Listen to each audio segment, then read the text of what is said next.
Efa nankalaza sady ny andron'ny vehivavy voafonja tao amin'ny fonjana tamin'ny mora tao androany ny vadin'ny filoham-pirenena Ramatoa Voangy Rajaonarimampianina moa no nitarika ny hetsika tamin'izany.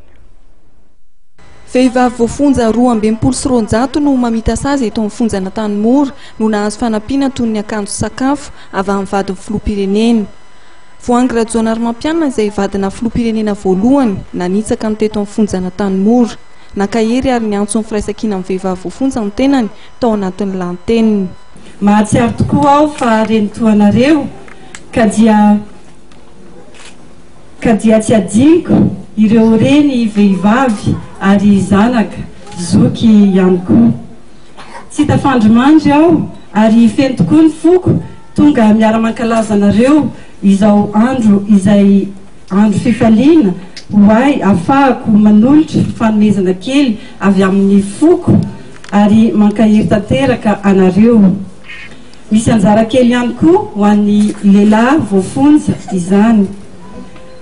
Fa ny any afatra ho anareo dia hoe maaiza mifanampy, maaiza mifankatia, miraisa ino ary tsarovy lalandava ny mahareny anareo.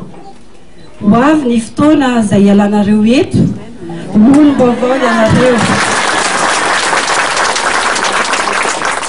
Olom-baovao eo amin'ny fiarahamonina ianareo ary ho vehivavy mendrika sy ho feno fahendrena. Manaraka izany dia aoka ho tsarotsika lalandava ilay Andriamanitra pahary antsika. Izy no mitsimbina antsika lalandava naiza misy antsika.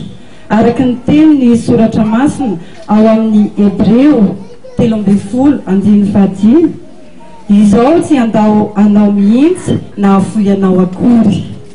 Koa aoka isika anana fanantenana, fahatokisana ary finoana azy hatrany. Raika amin'ny 30 amin'ireo vehivavy voafonja no mpitaiza kely eto amin'ny fonjana Tanimora. 7 amin'ireo 220 tazonina eto no voaheloka mandra-pahafaty. Koa nangataka ny solotenan'ny voafonja mba hahazoan'izy ireo fampitsoran-keloka faobe sy mba hananan'izy ireo ny zoany ahafahany mitsabo teny eny anivon'ny hopitaly ary indrindra ny hafanganana ny fitsarana azy ireo eny anivon'ny tribonaly. Misy penjapilatsaka kely zahay no eto. Ny atsasany mahery mila voatsara.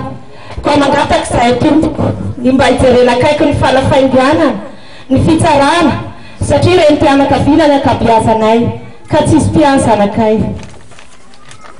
Manaraka izany.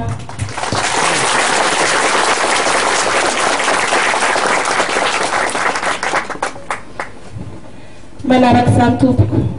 Misy travaux forcés à perpétuité tompoko 9 isa. Koa miangavy zahay mba tsy tokony hisy intsony ny sazy be ho an'ny vehivavy. Ary miangavy zahay mba ahafahana fampitsoran-keloka faobe izy ireo.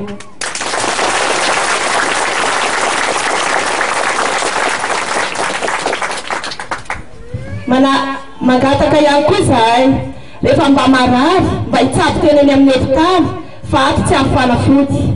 Sisy afa-tsy paracetamol ny infirmerie. Nanotrina ny vadin'ny filoham-pirenena Voangy Rajaonarimampianina ny fivamina na ny fikambana amin'ny vadin'ny vehivavy miaramila sy ny aba na ny association de bienfaisance AIN niaraka tamin'ny tompony andraikitra eo anivon'ny ministera amin'ny fitsarana.